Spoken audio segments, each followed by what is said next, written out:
हम रोक नहीं सकते समय। अब बस ये है कि समय का दुरुपयोग करने से बच सकते हैं। हाँ। समय का या तो सदुपयोग होता है या तो दुरुपयोग होता है। तो अगर भगवान के हमने कार्यों में नहीं लगाया अपने समय को, तो फिर संसारिक कार्यों में लगाएंगे, और संसारिक कार्यों में लगाना ही समय का दुरुपयोग करना है। क्योंकि संसारिक कार्य मटेरियल फल देते हैं, और मटेरियल फल वो एवर लास्टिंग नहीं होते, लॉन्ग लास्टिंग नहीं होते। उसका कुछ देर आपको परिणाम मिलेगा, फिर आपको और बिगाड़ देंगे। जैसे मान लीजिए कोई बढ़िया चीज आपने खरीदी, खाने की, देखने की, किसी विषय भोग करने की, तो उसका आपको कुछ देर फल मिला, लेकिन फिर जब वो खत्म हो गया तो आपका लोभ और बढ़ जाएगा, भीतर से अशांति और बढ़ जाएगी। अब आपको उसी लेवल की चीज से भी शांति नहीं मिल रही, उससे बड़ी लेवल की चीज चाहिए। ये जो बड़े बड़े अरबपति है इसी कंपटीशन में लगे हैं, सबसे बढ़िया गाड़ी कौन सी है, कौन सा मॉडल नया रिलीज हो रहा है, तो सबका अपना अपना। और जो छोटा सा है, जो इतना मोबाइल रखता है, उसके इंटरनेट नहीं है, वो इतने में मस्त।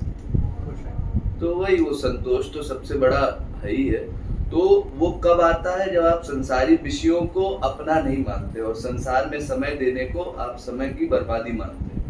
तो जब आप भगवत संबंधी किसी भी चीज को आप समय का सदुपयोग मानने लगेंगे, तो अपने आप खुद ढूंढेंगे कि हम कैसे अपने समय का सदुपयोग करेंगे। सब मन का खेल है। आपने मन को कहाँ सिखा रखा है कि सुख मिलेगा, वो वहीं जाता है। मन को आपने प्रोग्राम किया है। जैसे कोई जान जाता है कि शराब पीना गलत है, या सिगरेट पीना गलत है, या नशा करना गलत है, तो वो जानने के बाद अपने मन की प्रोग्रामिंग बदलने की कोशिश करता है। पहले तो उसने यही सोचा था कि ये अच्छा है हमारे लिए, इससे हमको सुख मिलेगा, इसीलिए तो न चाहते हुए भी वो शरीर को कष्ट मिल रहा है, लेकिन फिर भी वो जबरदस्ती कर रहा है वो सेवन, क्योंकि उसको लगता है उससे सुखी हो जाए।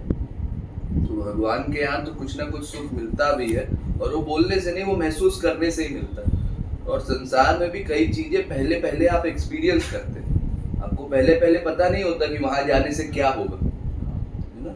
लेकिन फिर जाते हैं, फिर खुद अनुभव करते हैं, फिर अच्छा लग रहा है कि नहीं लग रहा है, उसके हिसाब से फिर ये जजमेंट देते हैं कि यहाँ नहीं जाना चाहिए, यहाँ जाना बेकार है। तो आप एक्सपीरियंस करने से पहले तो ये बोल ही नहीं सकते कि हमारा समय बेकार हो रहा है। पहले कुछ ना कुछ अनुभव होना चाहिए, फिर अनुभव जब पक्का हो जाए, तब फिर उसके बाद जजमेंट देना चाहिए कि हमारे लिए ठीक है या गलत। हाँ जी, वो तो है। जैसा सामने वाला बता रहा है, अगर सामने वाले के बताए अनुसार नहीं किया तो गड़बड़ होगी। जी। कोई भी काम संसार में करना, और मान लो चाय बनानी है, चाय बनाने में हाँ दूध इतना डालना है, पानी इतना डालना है, चीनी इतना डालना है, आप कहें नहीं थोड़ा हम अपने मन से डाल दें, ऐसे नहीं चलता। सामने वाला जैसा, हाँ, तो जैसा सामने वाला बता रहा है, वो गाइड कर रहा है, तो उसके हिसाब से पहले चलिए, फिर उसके बाद देखिए कि हाँ हमसे हो रहा है कि नहीं हो रहा है। एक दो बार शायद गड़बड़ भी हो जाए। घर में जब पहले पहले कोई लड़की जाती है ससुराल में, नहीं समझ में आता तो माँ को फोन लगाती है कैसे खाना बनाओ, तो कुछ कुछ बताती है, नहीं बन पाता एक दो बार, तो भी हिम्मत नहीं हारती, बनेगा बनेगा, तीसरी बार, चौथी बार, पांचवी बार, एक दिन अच्छा खाना बन जाता। तो ऐसे ही कोशिश करते करते कोई चीज होती है, एक दो दिन में तो नहीं होती।